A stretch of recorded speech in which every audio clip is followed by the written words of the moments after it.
কোন অবিবাহিত ছেলে মেয়ে যদি জিনা করে তাহলে 100টি বেতের আঘাত দিতে হবে। আর যদি কোনো বিবাহিত ছেলে বা মেয়ে যদি জিনা করে 100টা বেতের আঘাত দিতে হবে। 100টা বেতের আঘাত দেওয়ার পরে যদি সে মারা না যায়, বুক পরিমাণ তাকে গর্ত করতে হবে। গর্ত করে ওই গর্তের মধ্যে তাকে দাঁড় করিয়ে দিতে হবে।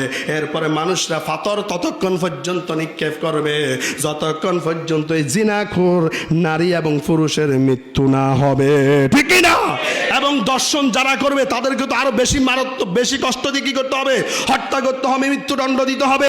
একটা মিষ্টি আমি রাখলাম, মিষ্টিটার মধ্যে বিষ আছে। কি আছে? আপনি জানেন এটার মধ্যে বিষ আছে। অথবা এক পেয়ালা মধু, এই মধুর মধ্যে বিষ মিশানো আছে, আপনারা কে খাবেন? কথা বলে না। কি বিষ বালা জিনিস না? কথা, বিষ বালা জিনিস না? বিষ কি মানুষ খায় না? খায়। কখন? যখন সে চিন্তা করে এই দুনিয়াতে আমার থাকার আর কোনো অধিকার নাই, আমি আর বাঁচতে চাই না, আমি এই দুনিয়া থেকে চলে যেতে চাই, তখন একটা মানুষ বিষ খায়। কি খায়? বিষ খায়। তাহলে আপনি যদি জানেন এই মধুটা শরীরের উপকার, আবার মধুর মধ্যে আসে বিষ, আমি এই উপকার খাইলে আমি মারা যাব, আমাকে মৃত্যুবরণ করতে হবে, তাহলে কেউ মিষ্টি কি করবে না? মিষ্টি খাবে না, মধু খাবে না। কারণ এটার সাথে মৃত্যু মিক্সার আছে না নাই? এখন কোরআনের আইন, কোরআনের শাসন হচ্ছে। গত সপ্তাহে আমি বলেছিলাম কোন অবিবাহিত ছেলে মেয়ে যদি জিনা করে তাহলে 100টি বেতের আঘাত দিতে হবে। আর যদি কোনো বিবাহিত ছেলে বা মেয়ে যদি জিনা করে 100টা বেতের আঘাত দিতে হবে।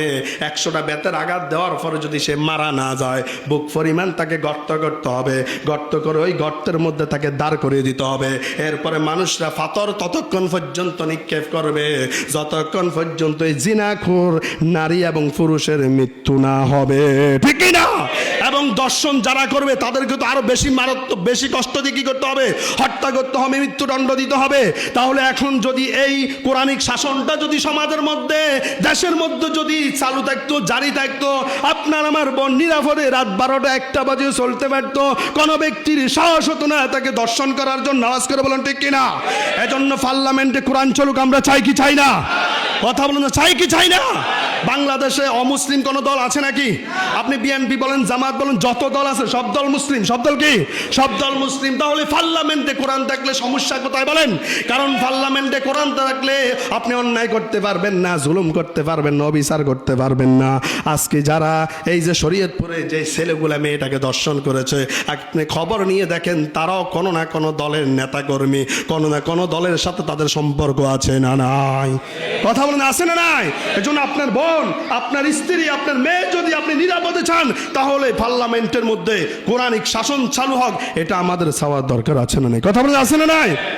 ফের হাজিরিন, এরপর বিদেশিদের কথা কি বলবো, ফরকিয়ার কথা আর কি বলবো? ঘরে ঘরে এখন ফরকিয়া। জামাই বউ শ্বশুরের সাথে ফরকিয়া, ছোট ভাই দেওয়ার বাবির সাথে ফরকিয়া, দুলা ভাই আর শালির সাথে ফরকিয়া, আছে না নাই? কথা বলেন, আছে না নাই? তাহলে এই ফরকিয়াগুলো অনেকে মুখ বুঝে সহ্য করতেছে। তাহলে কোরআনিক শাসন যদি সমাজের মধ্যে থাকতো, এই অন্যায়, অবিচার, জুলুম, অত্যাচার কিছুই থাকতো না। আওয়াজ করে বলুন ঠিক কিনা?